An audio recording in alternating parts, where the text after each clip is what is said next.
যে সময় আল্লাহ পাক আমাকে বেঁধে দিয়েছেন, 1 সেকেন্ড আগেও মরণ হবে না, 1 সেকেন্ড পরও মরণ হবে না। যখন সময় হয়ে যাবে, মালাকুল মউত জান কবজ করে নিয়ে চলে যাবে। আমার আপনার শুধু স্থানান্তর হয়ে যাবে, আমার কোনো মরণ নাই। মূলত শুধু দুনিয়ার জিন্দেগিতে লাশটা পচে যাবে, কিন্তু রুহের জায়গায় চলে যাবে, ইল্লিন যাবে অথবা সিজ্জিনে চলে যাবে। জান্নাতি হলে ইল্লিন যাবে, জাহান্নামী হলে সিজ্জিন চলে যাবে। আমার বন্ধুগণ, এই দুনিয়ার জিন্দেগিটা হলো একটা ওয়েটিং রুমের মতো, এখন আছে, কিছুক্ষণ পরে নাই। দুনিয়ার সব কিছু ছেড়ে একদিন চিরস্থায়ী জিন্দেগির জন্য আমাকে প্রস্তুতি নিতে হবে। সেই দিন যাকে আমরা দুনিয়াতে আপন মনে করেছি, আমার মা পর হয়ে যাবে, আমার বাবা পর হয়ে যাবে, আমার স্ত্রী পর হয়ে যাবে, আমার সন্তান পর হয়ে যাবে, আমার ভাই ব্রাদার সব পর হয়ে যাবে। শুধুমাত্র একমাত্র কেবলমাত্র যিনি কাছে থেকে ছিলেন, কাছে আছেন, কাছে থেকে যাবেন, তিনি আমার কে? আসতে বলবেন না, তিনি আমার কে? আল্লাহ। সে আল্লাহর কাছে আমরা যে আমলনামা নিতে চাই, সে আমলনামাটা যেন দুর্বল না হয়। আমলনামা হবে দু হাতে, বাম হাতে আমলনামা কেউ নিয়ে যাবে, ডান হাতে আমলনামা কেউ নিয়ে যাবে। কিন্তু আমরা চাই, সবাই বলুন তো, আমরা আমলনামা নিতে চাই বাম হাতে না ডান হাতে? বাম হাতে না ডান হাতে? আমরা আল্লাহর সামনে লজ্জা নিয়ে উঠবো না সম্মান নিয়ে উঠবো? সম্মান নিয়ে উঠতে হবে। পাপীর কাতারে নাম লেখে আল্লাহর সামনে দাঁড়ালে বড় লজ্জায় পড়ে যেতে হবে। আল্লাহকে সামনে যখন আমি পেয়ে যাব, লজ্জায় যেন না পড়ে যাই। এই জন্য আমি যে ইবাদতগুলো করছি, সে ইবাদতগুলো যেন কবুল হয়ে যায়। সে কবুল না হওয়ার পেছনে যে অন্তরায়গুলো আছে, যে বাধাগুলো আছে, যে অপকর্মগুলো আছে, তার মোটামুটি 10টা পয়েন্ট আমি আলোচনা করতে চাচ্ছি। হাজারবার বান্দা যদি ইবাদত করে, নামাজ পড়ে, রোজা রাখে, দান করে, সাদকা করে, জিকির করে, এইরকম ফিকির করে, সব কিছু ঠিকঠাক আছে, কিন্তু বান্দার মধ্যে যদি 1 নাম্বার মুনাফিকি থেকে যায়, ওই বান্দার কোনো ইবাদত কবুল হবে না। কার দরবারে? কবুল হবে না। তাহলে 1 নাম্বার হলো কি করলে? বলেন কি করলে? মুনাফিকি করলে। মুনাফিকি করলে পরে বান্দার কোনো দোয়া কবুল হবে না। আমি কি আলোচনা চালিয়ে যাব? আমার কথা কি শোনা যায়, বোঝা যায়? কোনো সমস্যা নাই তো? বলি আলহামদুলিল্লাহ। মুনাফিক কাকে বলে? মুনাফিক মোটামুটি 4টা বৈশিষ্ট্য যার মধ্যে পাওয়া যাবে, সে মোটামুটি মুনাফিক হাদিসের দৃষ্টিকোণ থেকে। মুনাফিক কিন্তু কোনো কাফের না, মুনাফিক কিন্তু কোনো মুশরিকও না। মুনাফিকের চেহারায় দাড়িও থাকতে পারে, চোখে সুরমাও থাকতে পারে, পরনে জুব্বাও থাকতে পারে, এবং সে প্রথম কাতারের মুসল্লিও হতে পারে, সে হাজিও হতে পারে, সে দানবীরও হতে পারে, কিন্তু সে একজন মুনাফিক। কেমন করে? মুনাফিকের 1 নম্বর চরিত্র হলো ভিতর কথা আর ভিতর কখনো তার এক হয় না। এরকম লোক তো দিনাজপুরে খুঁজে পাওয়া যাবে না। আসতে বলে আসে না? নাই? দেখেন না, দাড়ি রাখতে হবে নবীর মহব্বতে। দাড়িটা আমরা রেখেছি কার মহব্বতে বলেন? নবীর মহব্বতে। দাড়ি রাখাটা রাসূল ওয়াজিব করে দিয়েছে, এটা ওয়াজিব। দাড়ি কাটা ছাটা হারাম, গুরুত্বপূর্ণ একটা ইবাদত এটা। এই জন্য আমরা দাড়ি রাখি, রাসূলের মহব্বতে রাখি। কিন্তু এমনও লোক আমার দেশে আছে, দাড়ি রাখে আবার নিজের প্রয়োজনে কাটে। আছে না নাই? আসতে আছে না নাই? শুধু দাড়ি কাটে না, মাথার সাদা চুল কালো বানায়, পাঞ্জাবি খুইলা গেঞ্জি বানায়, পায়জামা খুইলা লুঙ্গি পড়ে বাঁচার জন্য। লক্ষ লক্ষ কোটি টাকা লোপাট হলো, ব্যাংক ঘড়ি লুট হলো, হলমার্ক শেয়ার বাজারে কেলেঙ্কারি, সব কিছু করেও, বিপুল সম্পদের পাহাড়ের মালিক হয়েও লাভ তো হলো না। শেষে উনি সাজলেন হলো সবজি বিক্রেতা। তা তো কাজ হলো না। নৌকায় চললেন, সাথে বন্ধু আইনমন্ত্রী ছিলেন। দুজন মিলে যাচ্ছিল কোথাও কোন দিক দিয়ে কেমন করে পালানো যায়। কোস্টগার্ড আইনমন্ত্রীকে ধরে ফেলছে। ধরে ফেলে বলছে, স্যার চিনে ফেলছে, এখন কোনো উপায় নাই, চলুন আমাদের সাথে। আইনমন্ত্রীকে, আমি কি একা আসছি? আমি তো জামাতের সাথে আসছি। জামাতের সাথে মানে আপনি কার সাথে আসছেন? কই যে বসে আছে, চিনি না তো আমরা। লোকটা কে? ভালো করে দেখো, ওটাই দরবেশ। এখান থেকে একটা শিক্ষা আছে। শিক্ষাটা হলো, যারা জালিম তারা জালিমকেও ছাড়ে না, কিন্তু ইমানদার আরো অপর ইমানদার ভাইয়ের জীবন রক্ষার জন্য জীবন দিতে রাজি আছে, তবু অপর ভাইয়ের কষ্ট হতে রাজি নয়। সম্মানিত ভাইয়েরা, সম্মানিত বন্ধুগণ, গত 2 বছর আগে 116 জন আলেমের তালিকা করেছিল এক বদমাইশ, নাম তার শামসুদ্দিন মানিক, বিচারপতি। এই মানিকের চেহারায় আমি কোনোদিন হাসি পাইনি। হাসি কি জিনিস আমি ওর চেহারায় দেখি নাই। যারা হাসে না, ওদের বউরা যে কেমনে সংসার করে বুঝে আসে না। যার স্বামী হাসবে না, আমি নিশ্চিত তার বউ মনে মনে কবে, এই মরবে কোন দিন, বেঁচে যাই। হাসি ছাড়া সংসার হয়? হাসি ছাড়া তো সংসার হয় না। এই বদমাইশটা আমার নামটাও ঢুকিয়েছিল এই তালিকার মধ্যে। সে আলেমদের তালিকা করেছিল। সে ভাবে নাই কি নিয়ে আমরা নাচানাচি করছি, কোন আগুন নিয়ে আমরা খেলছি। আলেমদের রক্ত বড় বিষাক্ত, আল্লাহ ছাড়েন নাই। সে পালানোর জন্য আবার দাড়ি রাখা শুরু করলো। তার দাড়ি ছিল না, একজন কাটলো, আরেকজন রাখলো। সিলেট দিয়ে পালাবে, সিলেট বসে তাকে ধরে ফেললো, খুব সম্মান করেছে, বিসি শুদ্ধ আউট করছে। সম্মানিত বন্ধুগণ, ওরা এতদিন আমাদের তালিকা করেছে, এখন আমার দেশের বাম রাম নাস্তিক বদমাইশদের তালিকা এখন আমাদের করার সময় হয়েছে। ওই জাহাঙ্গীরনগর ইউনিভার্সিটি পবিত্র অঙ্গনে প্রকাশ্যে দিবলোকে আরেক মানিক 100টা নারীর জীবন শেষ করে ধর্ষণের সেঞ্চুরি উদযাপন করার জন্য সাংবাদিক ডেকে মিষ্টি বিতরণ করেছে। আমরা দাবি করি, এই সমস্ত কুলাঙ্গারদের ধরে প্রকাশ্যে ঝুলায় মেরে রক্ত মাংস হাড় হাড্ডি কুত্তা বিলাই দিয়ে খাওয়ানো দরকার। রাজি আছেন কারা কারা? হাত উঁচু করে দেখান মুসলমান।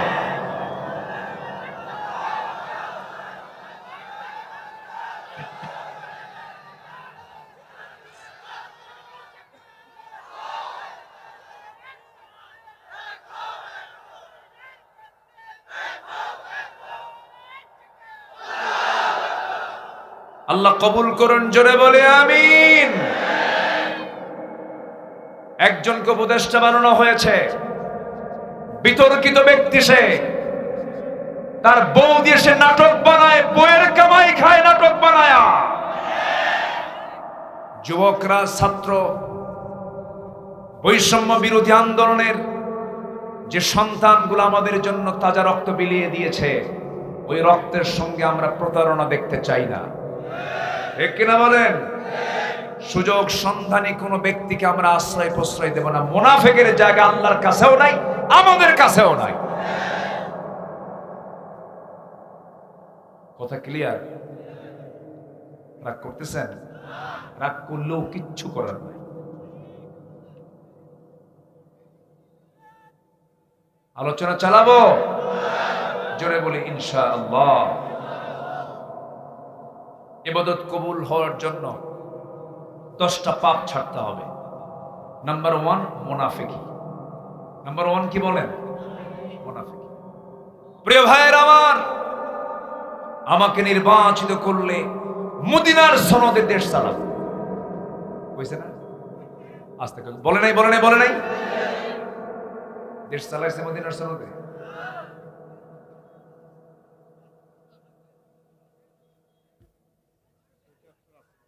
হ্যাঁ, মাঝে মাঝে ফতুয়া দিতেন, লাকুম দীনুকুম ওয়ালিয়া দীন, বুখারী শরীফের 40 পারা। এবং আরেকজন ফতুয়া দিলেন একদিন, আগামীকাল ঈদুল আজহার জানাজা নামাজ,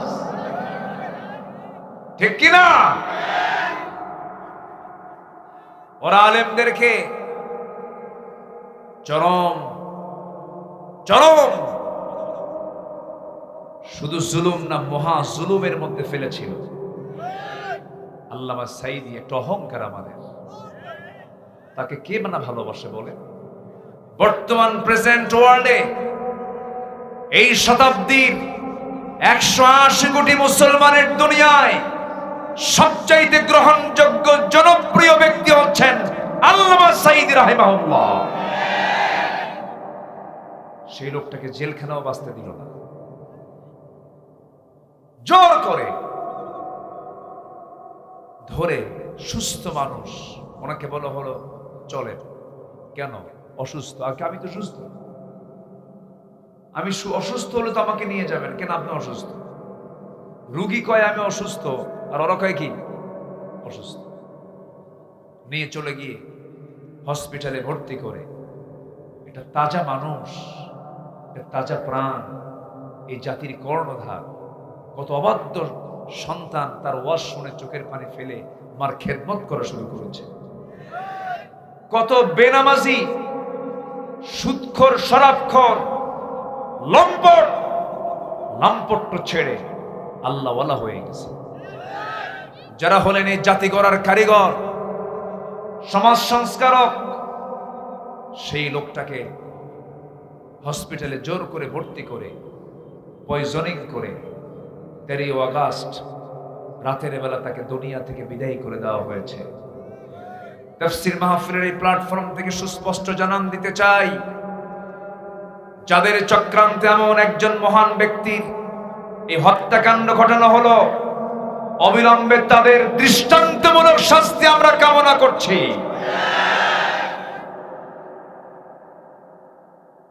হত্যার বিচার অবশ্যই হওয়ার দরকার আছে না নাই? আসতে বলবেন না, আছে না নাই? আমার নবীকে হত্যার বিচারে মাফ করেছেন না বিচার করেছেন? অনেক কথা বলতে গেলে তো বিভিন্ন লাইনে চলে যাবে। আমি তো এক রাত পাইছি, আমি আমার লাইনে বেশি দূর যাব না, আমি আমার সঠিক গন্তব্যের দিকে আস্তে আস্তে চলে যাচ্ছি। ইবাদত কবুল হবে 10টা অপকর্ম ছাড়লে। 1 নাম্বার কি বলেন তো? মুনাফিক। মুনাফিকরা সত্য বলে না মিথ্যা বলে? বলেন, সত্য বলে না মিথ্যা বলে? মিথ্যা বলে। সব দিকেই বলে। যখন নির্বাচন আসে তখন মাথায় পট্টি বাঁধে, নির্বাচন যখন চলে যায়, দুর্গা পূজা আসলে তখন মাথায় তিলক লাগায়। আছে না নাই? এই চরিত্রগুলো হলো কাদের? আসতে বলবেন না, কাদের? দুর্গা পূজা শুধু হিন্দুদের পূজা নয়, দুর্গা পূজা নাকি গোটা বাঙালি জাতির উৎসব। না, হিন্দু ভাইদের আমি সম্মান করি, তার ধর্ম আছে, উনি ওনার ধর্ম পালন করুন, ইসলাম কোনোদিন বাধা দেবে না। মুসলমান মুসলমানের দিন পালন করবে, তাদের কোনো মূর্তিকে ইসলাম গালি দেবে না, তাদের মন্দির ইসলাম পাহারা দিতে বলেছে, অন্য কোন ধর্মকে গালি দিতে মানা করেছে। কোন প্রকার উস্কানি, কোন প্রকার তাদের বিরুদ্ধে কোন উচ্চবাচ্য করতে ইসলাম সম্পূর্ণ মানা করে দিয়েছে। কিন্তু এর মানে মুসলমান কখনো বলতে পারে না দুর্গা পূজা মুসলমানদের একটি উৎসব। না, মুসলমানদের উৎসব হলো ঈদ উল ফিতর, ঈদ উল আজহা, জুমার নামাজ, ঠিক কিনা? আসতে বলে জোরে বলেন, ঠিক কিনা? মুসলমানদের উৎসব 365 দিনের প্রত্যেকটা দিন উৎসব। আল্লাহু আকবার। কত অভিনয় করে আমরা কথাগুলো শুনলাম, কত অভিনয় আমরা দেখলাম, কত কান্না আমরা দেখলাম। লাশ, আমার সন্তান, আমার ছাত্রদের লাশ গুম করে, হত্যা করে চোখের পানি ফেলার অভিনয় আমরা দেখতে পেয়েছি, ঠিক কিনা? অনেক কিছু আমরা দেখেছি। আমরা এমন দেশকে আমরা দেখতে চাই না। আমরা আগামীর দেশ দেখতে চাই। 53 বছরের 25 বছর এক দল দেশ চালিয়েছেন, 16 বছর আরেকজন চালিয়েছেন, 9 বছর আরেকজন চালিয়েছেন, কেয়ারটেকার গভর্নমেন্ট কিছু চালিয়েছেন। সবাই মুসলমান পরিবারের সন্তান ছিলেন, কেউ কোরআন দিয়ে দেশ চালায় নাই। আমরা এবার দেখতে চাই আগামীর দেশ হবে কোরআনের দেশ। রাজি আছেন কারা কারা? হাত উঁচু করে দেখার মুসলমান।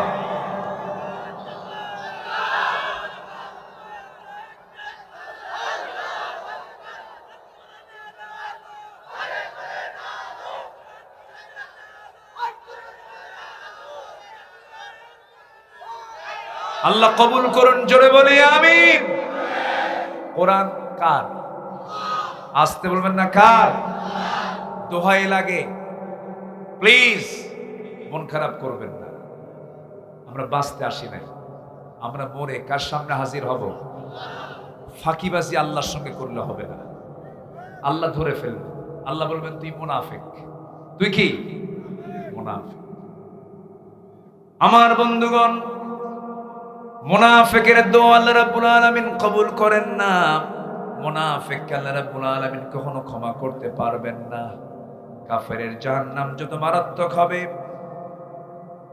মুনাফিকের জাহান্নামটা চাইতে বেশি বড় মারাত্মক হয়ে যাবে। মুনাফিককে আল্লাহ রাব্বুল আলামিন জাহান্নামের তলদেশে রেখে দিবেন। মুনাফিক ইসলামের জন্য সবচেয়ে বড় ক্ষতিকর। আমার নবীজি বদর যুদ্ধ, উহুদ যুদ্ধ, খন্দক যুদ্ধ সহ সব যুদ্ধে উস্কানিদাতা হলো মুনাফিকের বাচ্চারা। ইসলামের সবচেয়ে বড় ক্ষতি যুগে যুগে করেছে মুনাফিকের বাচ্চারা। এখনো আছে না নাই? বলেন, আসতে বলবেন না, আছে না নাই? আছে। মুনাফিকি চাল চালা যাবে না। মুনাফিকি করলে পরে তার জন্য জান্নাত হারাম হয়ে যাবে। তার নামাজ কবুল হবে না, কোনো ইবাদত কবুল হবে না। আমার নবীজির সময় একজন মুনাফিক ছিল, নবীজির জীবদ্দশায় ইন্তেকাল হয়ে গেল। নবীজির কানে সংবাদ চলে এলো মুনাফিকের একজন সন্তান ছিল, ভালো সাহাবী। আমি কি দোয়া করে দেব নাকি? এরকম করে ওঠা বসা হয় কেন? ওই যে ওঠা বসা হচ্ছে, এটা কেমন কথা? আপনি উঠবেন, আপনার হাঁটুতে আরেকজনের বুক লাগবে। এত মানুষ, এত বরকত জায়গা আপনি পাবেন কোথায়? আপনি কি জানেন এই জায়গাটা এখন কি অবস্থা হয়ে আছে?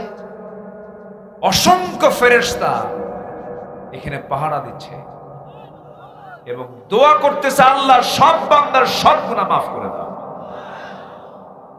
আপনি কি ভাবতেছেন এটা সাধারণ জনসভা না? কোরআন, কোরআন পৃথিবীর সব ডিস্ট্রয় হবে, কোরআন থেকে যাবে। যেরকম আল্লাহু আকবার, সেই কোরআনের বৈঠক চলছে। এখানে ইচ্ছা হলো বসলাম, উঠলাম না। আমরা আমাদের শেষ কাজ দোয়ার মধ্য দিয়ে শেষ করব। জোরে বলি ইনশাআল্লাহ, আরো জোরে বলি ইনশাআল্লাহ। মাইক ওলা আওয়াজ একটু বাড়ায় দেন, একটু আওয়াজ বাড়ান। আমার দিকে তাকান। আমার নবীজির জীবদ্দশায় এক মুনাফিক ইন্তেকাল হলো, তার মৃত্যু হলো। নবীজির কানে সংবাদ এলো।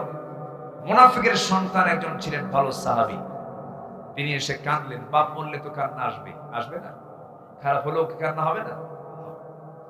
কেঁদে কেঁদে বলছেন, ইয়া রাসূলুল্লাহ, আমার বাবা জঘন্য মানুষ ছিল, আমি তো জানি, কিন্তু আমার বাপ তো একটু মায়া দয়া হয়।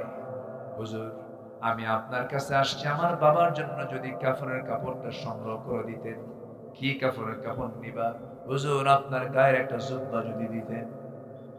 আমার নবীজি গায়ের জুব্বাটা বলার কারণে দিয়ে দিলেন, যাও তুমি আমার সাহাবী, যখন চাচ্ছ তোমাকে দিয়ে দিলাম। বাবার গায়ে গোসল করায়া আমার নবীর পরনের একটা জুব্বা তার গায়ের মধ্যে বরকতের জন্য দিয়ে দেওয়া হলো, কিন্তু লোকটা মুনাফিক। কি বলেন? মুনাফিক। নবীর গায়ের জুব্বার বরকত আছে না নাই? আছে। আমার নবীজি মদিনার মসজিদে বসা, কিছুক্ষণ পর ওই মুনাফিকের সন্তান সাহাবী ছিলেন, ভালো ছিলেন, তিনি এসে বলছেন, হুজুর কাফনের কাপড় তো পরাইয়া দিছি, জানাজাটা কে পড়াবে? আপনার কাছে এসেছি, আমি জানি আমার বাপ জঘন্য মানুষ, যদি আপনি আমার বাবার জানাজার নামাজটা পড়াতেন খুব আমি খুশি হতাম। বাবার জন্য কে না চায় বাবার গুনাহগুলো মাফ হয়ে যায়। সঙ্গে সঙ্গে আমার নবী রাসূল বলেন, সাহাবীরে তুমি আমার প্রিয় সাহাবী, তুমি যখন বলে ফেলেছো আমি তোমাকে কেমন করে মানা করি? যাও, রাজি হয়ে গেলাম, তোমার বাবার জানাজা আমি যাব। কিন্তু লোকটা কি বলেন? মুনাফিক। নবীজি চলে গেলেন, সামাজিকতা রক্ষা করলেন, সাহাবীর কথা তিনি বারণ করতে পারলেন না। জানাজা শুরু হয়ে যাবে, আমার নবীজি জানাজা শুরু করবেন, এমন সময় পিছন দিক থেকে একজন সাহাবী, তার নাম হলো ওমর, খুব মেজাজি সাহাবী ছিলেন, খুব গরম সাহাবী ছিলেন। মাঝে মাঝে মনে হয় বর্তমান দুনিয়াতে একটা ওমরও যদি আসতো, ইসরায়েলের এই ইহুদির বাচ্চাগুলোকে সঙ্গে সঙ্গে খতম করে দেওয়া যেত। কি দাপট ছিল তার! অর্ধ দুনিয়া শাসন করেছেন, সামনেও প্রোটোকল লাগে না, পিছনেও প্রোটোকল লাগে না, একা একা চলতে। উটের পিঠে চড়ে যাচ্ছেন ভৃত্যকে সাথে নিয়ে, ভৃত্য আর উনি একটা উট। মাঝে মাঝে লাগাম ধরে খলিফা, আবার মাঝে মাঝে লাগাম ধরে ভৃত্য, সমানভাবে, কেউ যেন কষ্ট না পায়। চলে গেছেন তিনি বিশাল লম্বা সফরে। সেই লম্বা সফরে যাওয়ার সময়, ওই সময় প্যালেস্টাইন সফরের সময়, ওই দেশের নেতৃবৃন্দ যখন দেখলো ঘোড়ার উটের পিঠে বসে আছে, ওটাই বুঝি অমর, কিন্তু উটের পিঠে সেই সময় বসেছিল হলো ভৃত্য, আর লাগাম ধরে আছে অমর। আল্লাহু আকবার বলেন, আল্লাহু আকবার বলেন। সবাই ওয়েলকাম জানাচ্ছে ওমর মনে করে ওই ভৃত্যকে। উনি বলছে, আমি তো ওমর না, সিরিয়ালে আমি পড়ে গেছি, এখন বসে থাকা, লাগাম ধরে টানতেছেন হচ্ছে ওমর। এই সাম্যতার মূর্ত প্রতীক, এই সাম্যতা দেখে সবার চোখে পানি চলে এসে সবাই বলল, আর কি থাকা যায়? আমরা পড়লাম লা ইলাহা ইল্লাল্লাহ। কোন প্রোটোকল লাগতো না, কাউকে লাগতো না। কেন? উনি জানতেন যে আমি শুধু শাসক নই, আমি শুধু রাষ্ট্রের সম্রাট নই, আমি হলাম মানুষের মনোজগতের সম্রাট। আমি মানুষের মনকে জয় করতে পেরেছি, এই জন্য তার কোনো প্রোটোকল লাগতো না। আর এখন আতিপাতি ছোটখাটো নেতা হলে সামনে 50 মোটর সাইকেল, পিছনে 50 মোটর সাইকেল। কি আছে না নাই? আসতে বলবেন না, আছে না নাই? সাইয়েদনা ওমর ফারুক তার ছিলেন না। নাম শুনছেন তো ওমরের নাকি? নাম শুনেন নাই? কয় নাম্বার খলিফা? আসলে কয় নাম্বার? 2 নাম্বার। খুব দামি একজন সাহাবী ছিলেন। ইনি একদিন কাঁদতেছেন, কেঁদে কেঁদে বলছেন, মনে হয় আমি ঠিক না, আমি মনে হয় মুনাফিক হয়ে গেছি। চিন্তা করেন কত দামি সাহাবী। এই কথা বলেই হুযায়ফা নামে একজন সাহাবী ছিলেন, যার হাতে আমার নবীর পক্ষ থেকে দেওয়া মুনাফিকের তালিকা ছিল। ওই তালিকা যার কাছে ছিল তার কাছে গিয়ে বলছে, ভাই হুযায়ফা দেখো তো ওই তালিকার নামটা দেখো, ওই তালিকার মধ্যে আমার মনে হয় আমি ওমর, আমার নামটা মনে হয় আছে। সঙ্গে সঙ্গে সাহাবী বলছেন, কি বলেন ভাইজান ওমর, আপনার নাম কেন থাকবে? রাসূল তা আপনার শানে বলেছেন ওমর জান্নাতি, আপনি জাহান্নামের বাসিন্দা কখনো হবেন না, আপনি জান্নাতি দুনিয়াতে খেতাব পেয়ে গেছেন। ওমরে ফারুক বলছেন, আমার মাঝে মাঝে সন্দেহ হয় আমি বুঝি মুনাফিকদের কাতারে চলে গেলাম কিনা। ওই সমস্ত সাহাবীদের ভিতরে যদি এমন দুরু চিন্তা যদি লালন হয়, আমার বন্ধুগণ, আমরা জীবনে মিথ্যা কথা বলেছি কিনা বলেন, ওয়াদা ভঙ্গ করেছি না কিনা বলেন। এরপরে ওয়াদা ভঙ্গ করা, আমানতের খেয়ানত করা, মুখ থেকে বেফাঁস কথা বলা, এই সমস্ত আচরণ যার মধ্যে থাকবে সে হলো মুনাফিক, বলেছেন মুহাম্মদ সাল্লাল্লাহু আলাইহি ওয়াসাল্লাম। এখন বলেন, আমরা কি নিরাপদ না আমরাও বিপদ? বলেন বলেন বলেন। আমরা কি নিরাপদে না আমরাও বিপদে?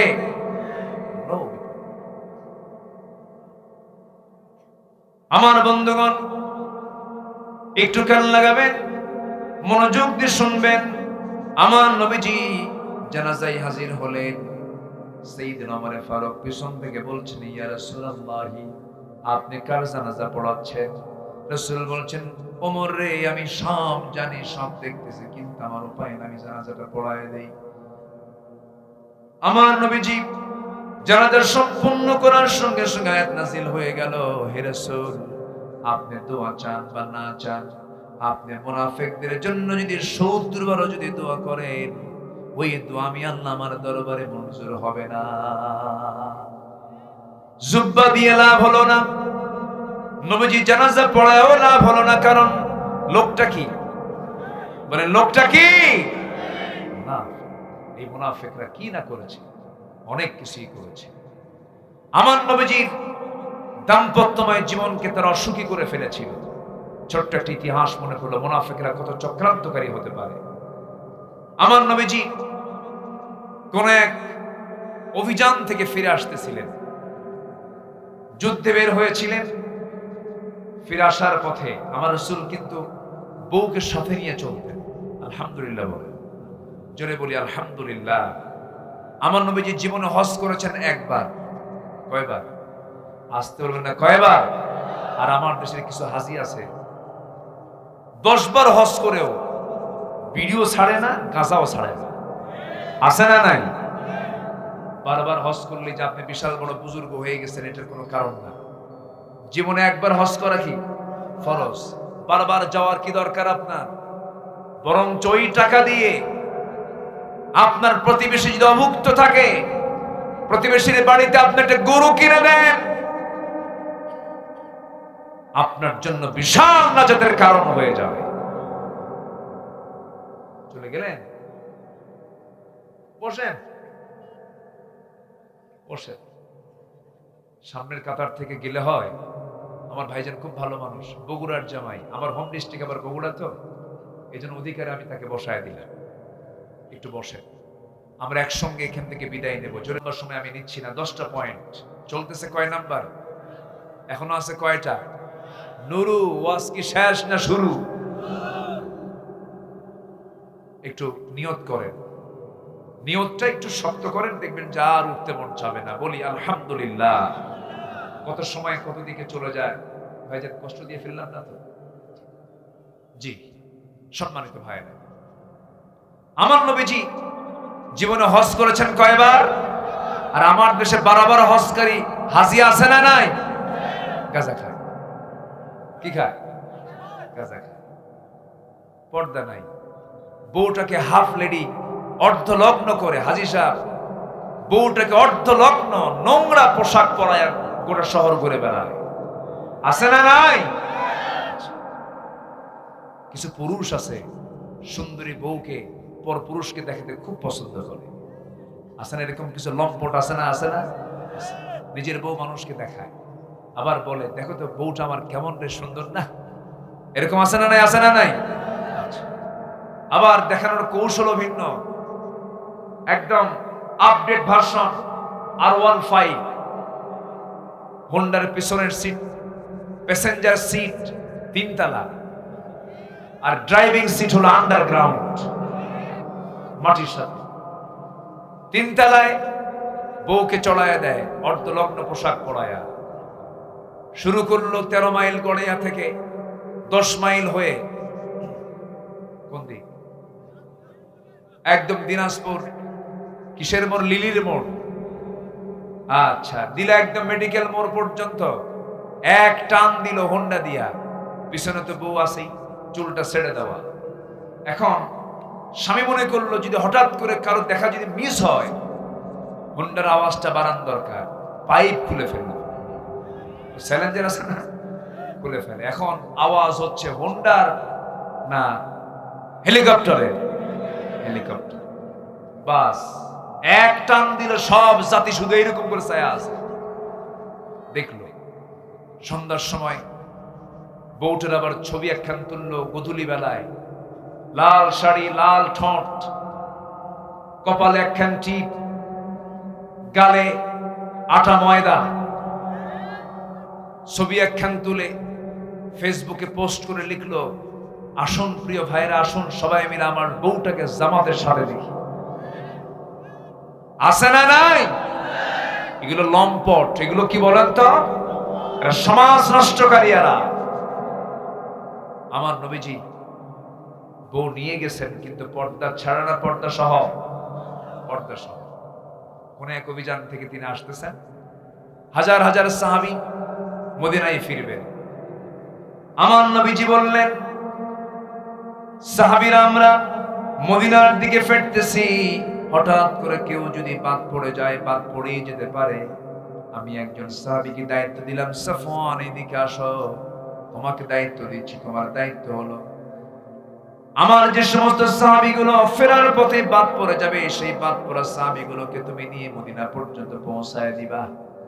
ঠিক আছে হুজুর। কেউ বাদ পড়ে নাই, বাদ পড়েছেন মিসেস মুহাম্মদ আয়েশা সিদ্দিকা রাদিয়াল্লাহু তাআলা আনহা, তিনি বাদ পড়েছেন। বাদ পড়ার কারণ হলো, হেতু হলো, তিনি হঠাৎ করে রাস্তার মাঝে বলে ফেললেন, আমার পেশাবের চাপ এসেছে, আমার প্রকৃতির চাপ এসেছে, আমাকে নামায় দাও উটের পিঠ থেকে। দোলনা ছিল, সে হাওদা ছিল, হাওদা সহ তাকে নামায় দেওয়া হলো। হাওদা থেকে নেমে তিনি আড়ালে চলে গেলেন, শৌচকার্য করলেন। তিনি আসতে দেরি করেছেন। যে দায়িত্বপ্রাপ্ত সাহাবী মনে করেছেন আম্মা জান আয়েশা বুঝি হাওদার মধ্যে আছেন। এত চিকন ছিলেন যে থাকলেও সে ওজন, না থাকলে সে ওজন। মিস পড়ে গেছেন তিনি। উনি আছেন বলে মনে করে সাহাবী করলেন কি, দায়িত্ব প্রাপ্ত সাহাবী করলেন কি, হাওদাটা ফাঁকা হাওদা, উটের পিঠে উঠায় দিলেন। সব চলে গেছে, কেউ আর নাই। আম্মা জান আয়েশা শেষে দেখেন সব চলে গেছে। কাপড়টা দিয়া, ওড়নাটা দিয়া ঢেকে তিনি আস্তে করে বসে পড়লেন। দায়িত্বপ্রাপ্ত সাহাবী দূর থেকে দেখে বলছেন, আমি আপনাকে চিনতে পেরেছি, আপনি আম্মা জান আয়েশা। কোনো চিন্তা করবেন না, আপনাকে সঙ্গে করে নিয়া মদিনা পর্যন্ত পৌঁছে দেওয়ার দায়িত্ব রাসূল আমাকে দিয়েছেন। নিরাপদে আমি আপনাকে পৌঁছায় দেব। নিরাপদে পৌঁছায় দিলেন। নবীর ঘরে যেতে না যেতেই মুনাফিকদের কানে কানে সংবাদ চলে গেছে। মুনাফিকরা বলতেছে, তোমরা কি জানো গত রাত্রে আবু বকরের কন্যা আয়েশা, নবীর বউ আয়েশা, গত রাত্রে একজন পরপুরুষ সাফওয়ানের সঙ্গে গোটা রাত ঘোড়ার পিঠে চড়ে চড়ে এসেছে। আয়েশার সতীত্ব নষ্ট হয়ে গেছে, চরিত্রহীনা হয়ে গেছে। যেরকম নাউজুবিল্লাহ। এগুলো কাদের কাজ? কাদের কাজ? এইগুলো লোক তো নাই আমার দেশে। আসতে বলবেন না, আছে না নাই? বসগুলো কি এগুলো করা দরকার? একটু আমার ভাইয়েরা মনোযোগ দিয়ে শুনুন। শেষ পর্যন্ত কি হলো, নবীর কানে যখন সংবাদ চলে গেছে এমন জাতীয় কথা, আমার নবীজি শুনে তার মনটা খারাপ হলো। আমার নবীজি বলছেন, আয়েশা রে, কি যেন শুনলাম, মনটা আমার খারাপ হয়ে গেল।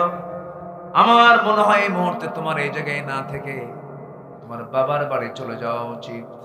একটা নারীর যখন বিয়ে হয়ে যায়, তার জন্য আসল বাড়ি হলো বাবার বাড়ি না স্বামীর বাড়ি? বলেন বলেন। স্বামীর মুখ থেকে যখন এই জাতীয় কথা তিনি শুনলেন, যেন তিনি আকাশ ভেঙে পড়ে গেলেন। চোখের পানিতে গাল ভিজে যায়, আর বলছেন, ইয়া রাসূলুল্লাহ, আপনি আমাকে বলেছেন, আমি তো যেতে বাধ্য হচ্ছি।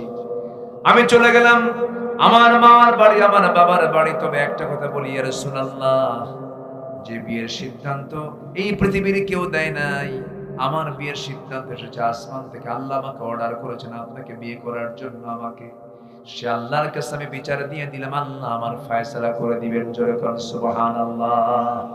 দিন শেষে আমার সবচেয়ে আপন কে? আসতে বলবেন না, আপন কে? যদি কোনো বান্দা যদি আল্লাহকে অভিভাবক মনে করে, আল্লাহকে যদি একমাত্র যদি মনে করে আমার আল্লাহ একমাত্র অভিভাবক, তাহলে আল্লাহর কসম করে বলি এই পৃথিবীতে তার কোনো প্রকার বিপদ হবে না। জোরে কোন সুবহানাল্লাহ।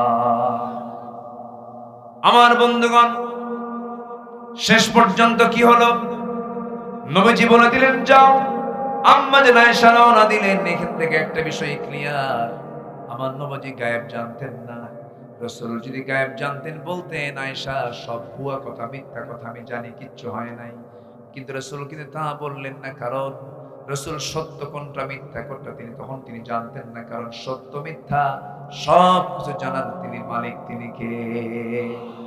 আর আমার দেশের পীর সাহেবরা গায়েব জানে। পীর সাহেবরা কি জানে? গায়েব জানে।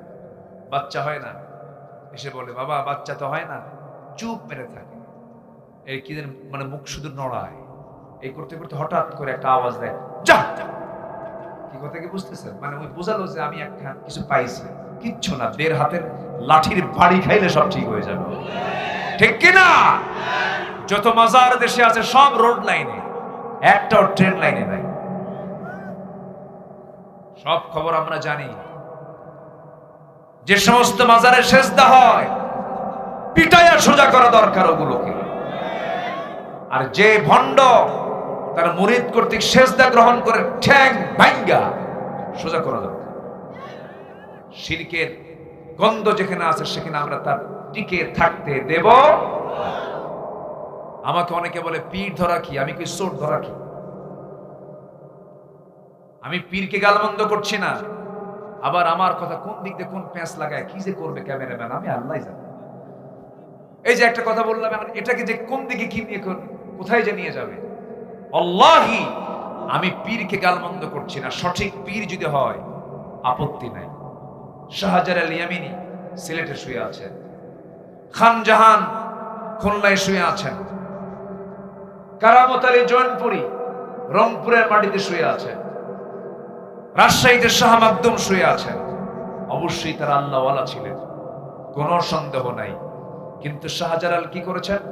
রাজা গৌর গোবিন্দকে পরাজিত করে গোটা সিলেটকে ইসলামের বিজয়ের পতাকা উড্ডীন করেছেন। আল্লাহু আকবার বলেন। রাজা পৃথ্বীরাজকে পরাজিত করে আজমিরে শুয়ে আছেন আওলাদ রাসূল খাজা মঈনুদ্দিন চিশতি রাহমাতুল্লাহ আলাইহি। রাজা পৃথ্বীরাজকে পরাজিত করে গোটা ভারতবর্ষে কালিমার পতাকা উড্ডীন করেছেন তারা। তারা হচ্ছেন পীর। আর এরা গাঁজা খেতে খেতে শীত হয়ে পড়ে আছে না নাই? আল্লাহ তুমি এই সমস্ত ভণ্ড থেকে আমাদেরকে হেফাজত করো। জোরে বলি আমিন। আম্মা জান আয়েশা এখন স্বামীর ঘরে না বাবার ঘরে? বলেন স্বামীর ঘরে না বাবার ঘরে?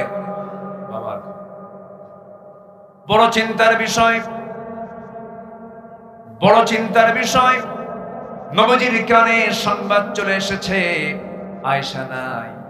নবীজি রাতের বেলা ঘুমাতে যান, ঘুমাতে পারেন না, হাতটা আগায় দেন, আয়েশা নাই, বুকটা খান খান হয়ে যায়।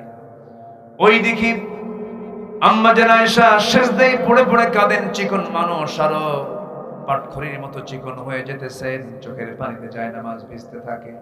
আম্মা জান আয়েশাও কাঁদেন, আমার নবীজিও কাঁদেন। নবীজির কান্না দেখে সাহাবীরাও কাঁদেন।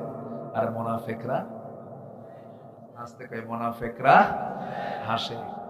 দেখেন আল্লামা সাইদি ফাঁসির দিন গণজাগরণ মঞ্চে মিষ্টি বিতরণ করেছে। ওরা করে নাই, করে নাই, করে নাই, করে নাই, করে নাই, করে নাই, করেছে। আমার ভাইয়েরা, মুনাফিকরা যুগে যুগে ছিল, এখনো আছে। আম্মা জান আয়েশা বলেন, এত বড় বিপদে পড়েছিলাম আমি আয়েশা, আমি আল্লাহর প্রতি তাওয়াক্কুল করেছি, আল্লাহ আমাকে সাহায্য করেছেন। আম্মা জান আয়েশা বলেন, আমি 9টি কারণে শ্রেষ্ঠ। আল্লাহ পাক আমাকে শ্রেষ্ঠত্ব দান করেছেন 9টা কারণে। নাম্বার 1, আমি আয়েশা 9 বছরের বয়সে আমি আমার রাসূলের বউ হওয়ার সুযোগ পেয়েছি, স্ত্রী হওয়ার সুযোগ পেয়েছি। 13 বছরে নববধূ হয়ে নবীর ঘরে পদার্পণ করেছি। নাম্বার 3 হলো আমি জিবরাইলকে নিজের চোখে দেখেছি। আম্মা জান আয়েশা বলেন, আমি নিজেকে ধন্য মনে করি, আমি নবীর সঙ্গে যখন একই কাঁথার নিচে শুয়ে থাকতাম সেই সময় জিবরাইল ওহী নাজিল করতেন। আমি নিজেকে ধন্য মনে করি। আমি আয়েশা, আমার শানে আল্লাহ তাআলা আমাকে লক্ষ্য করে কয়েকটা আয়াত নাজিল করেছেন। আমি আয়েশা নিজেকে ধন্য মনে করি, রাসূল যখন মারা যাবেন কোন স্ত্রীর ঘরকে পছন্দ না করে আমার নবী আমার ঘরকে পছন্দ করে আমার ঘরে তিনি ইন্তেকাল করেছেন। আমার উরুতে মাথা রেখেছেন, বালিশ দিয়েছি আগায়। রাসূল বলেছেন, আয়েশা বালিশ নেব না, তোমার উরুটা আমাকে বিছায়া দাও। আমি উরুটা বিছায়া দিলাম।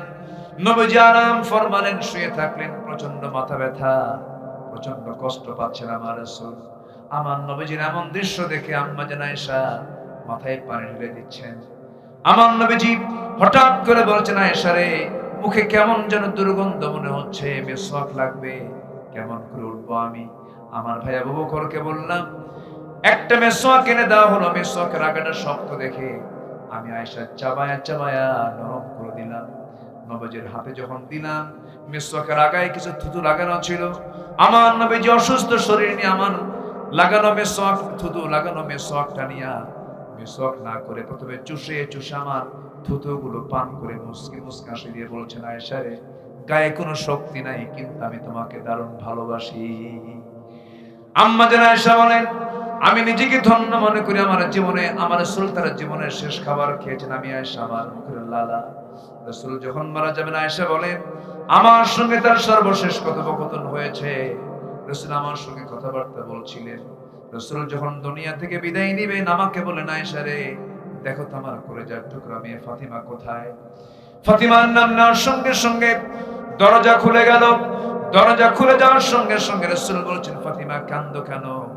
হাউমাউ করে কাঁদতেছেন। রাসূল কানের মধ্যে মুখ ঢুকায় বলছেন, ফাতিমা রে, কান্দার দিন শেষ, আমি রাসূল দুনিয়া থেকে বিদায় নেব, মালাকুল মউত চলে আসতেছে। তবে একটা সান্ত্বনা তোমাকে দেই ফাতিমা, দুনিয়ার জিন্দেগিতে যেমন তুমি আমার কাছে ছিলে, আমার মৃত্যুর পরে তোমার মৃত্যু হয়ে যাবে, তুমি আমার কাছাকাছি কবরের মাটিতে থেকে যাবে। ফাতিমার কান্না বন্ধ হয়ে গেল। আমার নবীজি মৃত্যুর জন্য প্রস্তুতি নিয়ে নিলেন। আম্মা জান আয়েশা বলেন, আমি নিজেকে ধন্য মনে করি, রাসূল দুনিয়া থেকে যখন বিদায় হয়ে যাবেন আমাকে লক্ষ্য করে বলছেন, আয়েশা রে, আমার উম্মতকে সর্বশেষ একটা মেসেজ জানায় দিও, আমার উম্মতরা যেন কখনো 5 ওয়াক্ত নামাজ না ছেড়ে দেয়। সবাই কি নামাজ পড়তে রাজি আছেন ভাই? নামাজ 5 ওয়াক্ত পড়বেন কারা কারা, একটু হাত তুলে দেখান দেখি। জোরে বলি ইয়া আল্লাহ, আরো জোরে ইয়া আল্লাহ, ইয়া রহমান, ইয়া রহিম। আমাদেরকে 5 ওয়াক্ত সালাত আদায় করার তৌফিক তুমি আল্লাহ দিয়ে দাও। জোরে বলি আমিন, আরো জোরে আমিন। নামাজ আছে যার, ঈমান আছে তার, নামাজ আছে যার, চরিত্র আছে তার, নামাজ আছে তার, শৃঙ্খলা আছে তার, নামাজ আছে যার, বরকত আছে তার। নামাজ নাই যার, তার কিচ্ছু নাই। নাউজুবিল্লাহ বল।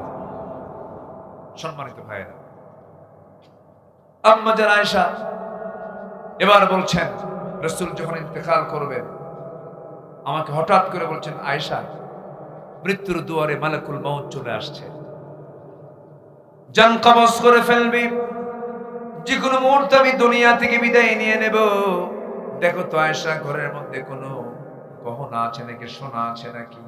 গোটা ঘর তন্ন তন্ন করে খুঁজে 4-5টা স্বর্ণের বার পাওয়া গেল। হাতের তালুতে নিয়ে বলছে, আয়েশা রে, এতটুকু সম্পদ আমার ঘরে রাখতে চাই না, আল্লাহর দ্বীনের জন্য আমি সম্পদগুলো আমি দান করে দুনিয়া থেকে বিদায় নিতে চাই। রাসূল বিদায় নিলেন। বিদায় নেওয়ার আগ মুহূর্তে সর্বশেষ কথা বলেছেন আম্মা জান আয়েশার সাথে। তিনি বলেন, আমার সঙ্গে তার সর্বশেষ কথা হয়েছে। আমি নিজেকে ধন্য মনে করি, রাসূল যখন দুনিয়া থেকে বিদায় নেবেন, বিদায়ের পরে তার যে কবরটা হয়েছে, সেই কবরটা হয়েছে আমার ঘরের ভিতরে। আমি নিজেকে ধন্য মনে করি। আমার বড় শখ ছিল আমি আয়েশা নবীর পাশে ঘুমাবো। আমার নবীর পাশে আমার বাপ ঘুমিয়ে আছেন। আমার বড় শখ ছিল আমি আমার রাসূলের পাশে শুয়ে থাকবো। কিন্তু ইসলামের বড় একজন খলিফা ওমর ফারুক যখন তার ছেলে সন্তানকে পাঠায় দিয়ে আমাকে বললেন, ওরে আয়েশা, আমার বড় শখ আমি নবীর সঙ্গে থাকবো, এত বড় ব্যক্তিকে আমি কেমন করে মানা করি? আমি আমার জায়গাটা আমি ওমরকে অক্ষ করে দিয়েছি। দিলটা কত বড়, জোরে কর সুবহানাল্লাহ। আম্মা জান আয়েশা এত বড় একজন দামি নারী ছিলেন, তার বিরুদ্ধে মুনাফিকরা সতীত্বের হুমকি দিয়ে দিল, সতীত্ব নিয়ে প্রশ্ন তুললো। এটা কাদের কাজ বলেন? আসতে বলবেন না, কাদের কাজ? যারা সতীর শক্তি নারীর প্রতি মিথ্যা অপবাদ দেবে, যারা মিথ্যা সাক্ষী দেবে, এদের প্রতি আল্লাহর রহমত না লানত, রহমত না লানত, এদের কোনো দোয়া কবুল করবেন না কে? আমার বন্ধুগণ, আম্মা জান আয়েশা সিদ্দিকা রাদিয়াল্লাহু তাআলা আনহা এক পর্যায়ে চরম টেনশনে পড়ে গেলেন। হারে, কখন ওহী নাযিল হবে? নির্দিষ্ট দিনগুলো পার হয়ে গেল। নবীর কাছে ওহী নাযিল হলো, ইন্নাল্লাযীনা জাউ বিল ইফকি উসবাতুম মিনকুম। হে রাসূল, মুনাফিকরা যত ষড়যন্ত্র পাকিয়েছিল সব ষড়যন্ত্র আল্লাহ বুমেরাং করে দিয়েছেন। জিবরাইল বলছেন আয়েশা যা ছিল তাই আছে, আয়েশার চরিত্রের কোনো পরিবর্তন হয় নাই। সে একজন ভালো নারী, সতী নারী, কোনো সমস্যা নেই। আমার নবীজি এত আনন্দিত হলেন, দৌড় মেরে চলে গেলেন শ্বশুর বাড়িতে। গিয়ে ডাকছে আয়েশা রে কোথায়, কোনো জবাব নাই। আবার বলছে আয়েশা কোথায়, জবাব নেই। এবার বলছেন হুমায়রা কোথায়, লাল টুকটুকে মেয়ে তুমি কোথায় গেলে? সুন্দরী আমার মেয়েটা কই গেলে? সুন্দরী আমার বউটা কোথায় গেলে? আমার বন্ধুগণ, মেয়েদেরকে আপনি যত প্রশংসা করবেন মেয়েরা তত বেজার না খুশি। আসতে কয় নিজের বউকে খুশি করবেন সবাই, মনে থাকবে তো? অন্যের বউ না কিন্তু নিজের বউ, এটা যেন মনে থাকে। আবার আমার নবীজি ডাকতেছেন কিন্তু উত্তর দিচ্ছেন। এক পর্যায়ে কাছে পেলেন, পেয়ে বলছে আয়েশা তুমি কি জানো তোমার শানে আল্লাহ তাআলা আয়াত নাজিল করেছেন, তোমার চারিত্রিক সনদ আল্লাহ নিজে দিয়েছেন, তোমার কোনো দোষ নেই। আম্মা জান আয়েশা বলছেন আমি ইব্রাহিমের আল্লাহর প্রশংসা করি। কার আল্লাহ? চলে গেছেন ইব্রাহিমের দিকে। রাসূল বলছেন আয়েশা তোমার রাগ কিন্তু এখনো আছে। কেন? তুমি ইব্রাহিমের দিকে চলে গেছো। তাদের রাগটাও ছিল কত কন্ট্রোলের, কত শিক্ষামূলক, কত গুরুত্বপূর্ণ রাগ তারা করেছেন। আর আমাদের রাগের তো কোনো সাইজ বাইজ নাই। রাগ উঠলেই কিছু পুরুষ আছে বউকে সকালে তালাক দেয়, বিকেলও তালাক দেয়। আসতে কবে না, আছে না নাই? বিবাহিত জীবনে সবচেয়ে বেশি ধৈর্যের পরিচয় দেবে পুরুষ না নারী? না স্বামী না স্ত্রী? চুপ করে আছে, হুজুর কব না, আপনি বইয়ের কথা বলবেন। কে কে কে বেশি ধৈর্য ধরবে বলেন? বলেন স্ত্রী না স্বামী? স্বামী। কারণ স্বামীকে আল্লাহ তাআলা পরিচালক বলেছেন। স্বামীর ভিতরে কন্ট্রোলিং পাওয়ারটা থাকতে হবে। স্বামী ধৈর্যের পরিচয় বেশি দেবে। মেয়েরা যে ধৈর্য ধরবে না তা না, ধরবে, কিন্তু এখানে নেতৃত্ব দেবে কে বলেন তো? স্বামী। এই বিষয়গুলো আমরা খেয়াল করব। জোরে বলি ইনশাআল্লাহ। আমার এই একটা কথায় অনেকের সংসার টিকে যাবে। খুব দামি কথা তো এটা। আপনি যদি রেগে যান আপনি পারবেন না। আল্লাহ তাআলা নারীকে বানিয়েছেন সোজা হাড়ে না বাঁকা হাড়ে? বাঁকা হাড়ে। আপনি যত প্রশংসা করবেন তত ভালো। আপনার বউটা যদি কালো কুচকুচেও হয়, কখনো একটা বারের জন্য বলবেন না তুমি দেখতে অসুন্দর। আপনি শুধু বলবেন এই পৃথিবীতে একমাত্র রানী তুমি আমারই, আমার চোখে তোমার যে সুন্দরী কোনো নারী পৃথিবীতে নাই। দারুণ খুশি, খুব খুশি হয়ে যাবে। এজন্য এই বিষয়গুলো শিক্ষণীয়, শিখিয়েছেন মুহাম্মদ সাল্লাল্লাহু। কিন্তু আপনার নজর যদি খারাপ হয়, ওই যে ওই লোকের মতো এক যুবক বিয়ে করছে, বিয়ে করার 3 দিন পরে কান্দে, কান্দে কয় কি বিয়ে করলাম, কি বিয়ে করলাম, আমার কি বিয়ে করালো। সুমনের বউ দেখতে এত সুন্দর, দেখেন নজরে গেছে সুমনের বউয়ের দিকে। অন্যের বউয়ের দিকে নজরে গেলে কি নিজের বউ সুন্দর থাকে? আসতে নিজের বউ সুন্দর থাকে? নিজের বউকে যদি রাজরানী হিসেবে দেখতে চান, পৃথিবীর কোন নারীর দিকে আর নজর দেওয়া যাবে না। আমার মায়ের আমার এই ওয়াজে খুব খুশি। হুজুর ভালো করে কর। হ্যাঁ কি বললো? আরো কিছু কব? খুব ভালো, বলি আলহামদুলিল্লাহ। কিন্তু আপনারা খুব নড়াচড়া করতেছেন। আল্লাহর কাছে আমার ইবাদত কবুল হওয়ার জন্য যে শর্ত, যে অপকর্মগুলো করলে কবুল হবে না কোন ইবাদত, মোট কয়টা বলেছি? বলেন কয়টা বলেছি? চলতেছে কয় নাম্বার? আরো আছে কয়টা? এখন বলেন মাহফিল কি 1 রাত দরকার না 10 রাত দরকার? মানিক ভাই, আগামী থেকে 10 দিন ব্যাপী মাহফিল আছে তো?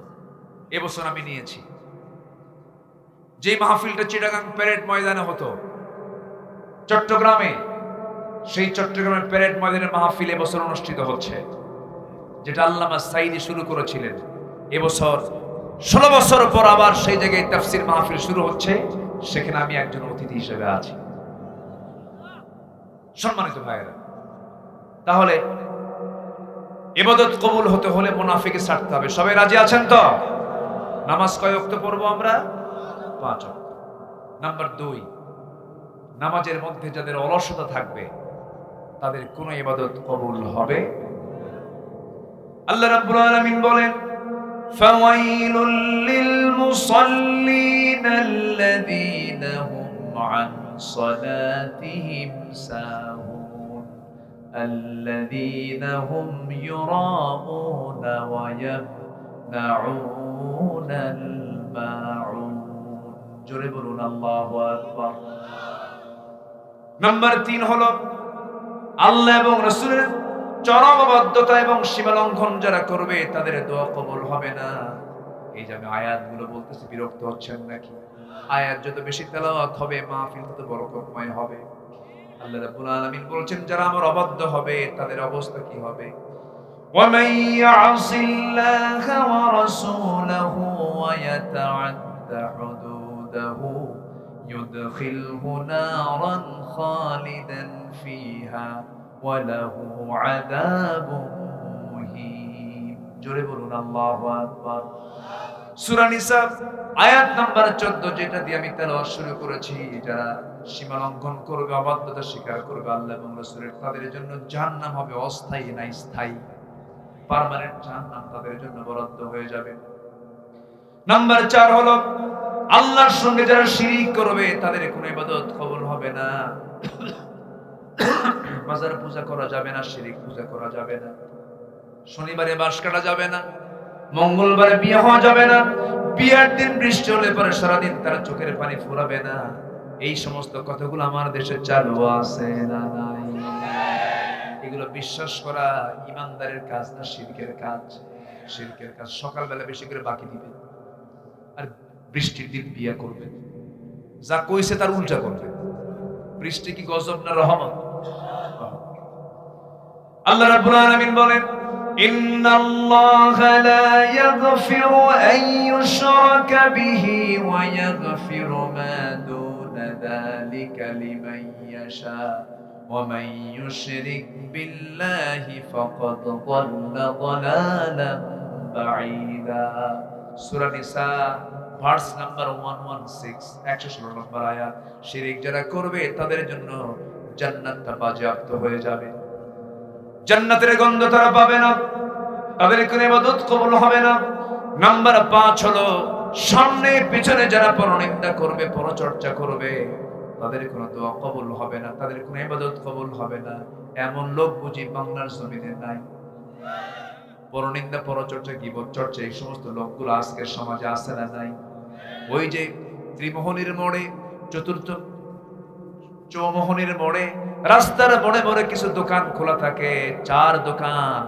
সেই 4 দোকানে বসে সারাদিন গীবত শেখায়েত করে এমন লোক আছে না নাই বলেন? আমি ওই 4 দোকানের নাম দিয়েছি হলো গীবত খানা। কি খানা? গীবত খানা, গীবতের চর্চা করে। আল্লাহ রাব্বুল আলামিন বলেন, যারা পারেন আওয়াজ দিয়ে আমার সঙ্গে ঠোঁট মিলিয়ে বলেন ওয়াইলুল লিকুল্লি হুমাযাতিল লুমাযাতিল্লাযী জামা'a মালান ওয়া 'আদ্দাদাহ ইয়াহসাবু আন্না মালাহু আখলাদাহ কাল্লা লায়ুনবাযান্না ফিল হুতামাহ ওয়া মা আদরাকা মাল হুতামাহ নারুল্লাহিল মুকাদাতুল্লাতী তাত্তালি'ু আলাল আফইদাহ ইন্নাহা আলাইহিম মুসাদাহ ফি আমাদিন মুমাদ্দাদাহ। আল্লাহ রাব্বুল আলামিন বলেন, যারা সামনে পেছনে আড়ালে পরনিন্দা করে, পরচর্চা করে, তাদের ধ্বংস হয়ে যাক। তাদের কোনো ইবাদত কবুল হবে না কার দরবারে? আসতে বলবে না কার দরবারে? যদি পারি মানুষের গুণ দেখবো, আর যদি পারি নিজের দোষ দেখবো, নিজের দোষ দেখবো, পরের কি দেখবো? গুণটা দেখবো, আমি উপকৃত হয়ে যাব। আল্লাহকে যারা ভুলে থাকবে আল্লাহ তাদেরকে ভুলে থাকবেন।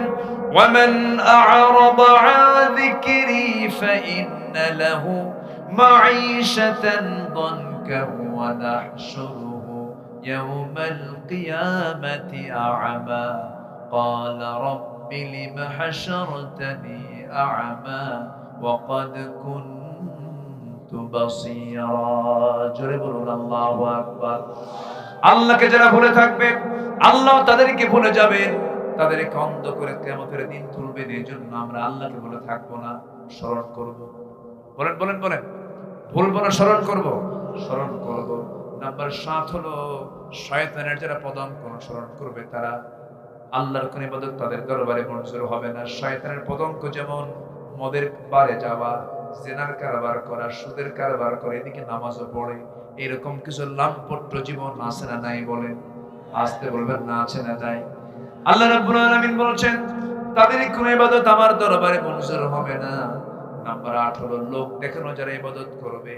দান করেছে 1 লাখ টাকা, নামটা বলে নাই, যে কালেকশন করছে তার মুখে নামটা আসে নাই, রাগের ঠেলায় বলে এত 1 লক্ষ টাকা দান করলাম, আমার নামটা নিলে না, জীবনের দান আমি তোমাদেরকে করব না। এমন দানবীর বুঝি বাংলার জমিনে নাই? আসতে বলবেন না আছে না নাই? লোক দেখানো যারা দান করবে, লোক দেখানো যারা ইবাদত করবে, তাদের কোনো ইবাদত আল্লাহর দরবারে মঞ্জুর হবে না। আল্লাহ বলেন তাদের কোনো দোয়াও কবুল হবে না। নাম্বার 9 হলো যারা কুফরি করবে, কুফরি করলে পরে তার কোনো দোয়া কবুল হবে না। ইন্নাল্লাযীনা কাফারু লান তুগনিয়া আনহুম আমওয়ালুহুম ওয়ালা আওলাদুহুম মিনাল্লাহি শাইআ ওয়া উলাইকা হুম ওয়াকুদুন নার। জোরে বলুন আল্লাহু আকবার। সূরা আলে ইমরান আয়াত নাম্বার 10। যদি কোনো বান্দা যদি কুফরি করে, তার কোনো কিছুই কাজে আসবে না, সন্তান সম্পদ কোনো কিছুই কাজে আসবে না। এই জন্য কুফরি করলে পরে কোনো দোয়া কবুল করবেন না কে? আল্লাহ তাআলা। সর্বশেষ হলো আল্লাহর সাথে মিথ্যা দৃঢ় অঙ্গীকার করে যারা অবজ্ঞার সঙ্গে তা ভঙ্গ করবে, আল্লাহর সঙ্গে যারা অঙ্গীকার ভঙ্গ করবে, আল্লাহ রাব্বুল আলামিন তাদের কোনো ইবাদত কবুল করবেন না। ওমিনহুম মান আহাদাল্লাহ, মানুষের মধ্যে এমন কিছু লোক আছে যারা আল্লাহর সঙ্গে অঙ্গীকার করার পরে সে অঙ্গীকার যারা ভঙ্গ করেছে, আল্লাহ বলছেন লানাকুনান্না মিনাস সালিহিন। জোরে বলুন আল্লাহু আকবার। আসুন আমরা এই 10টা অপকর্ম থেকে নিজেকে বাঁচায় রাখি। এই 10টা অপকর্ম থেকে বাঁচিয়ে রেখে যদি আমরা আল্লাহর কাছে চাই, দোয়া কবুল করবেন তিনি আমার কে? আল্লাহ কবুল করুন। জোরে বলি আমিন, আরো জোরে আমিন।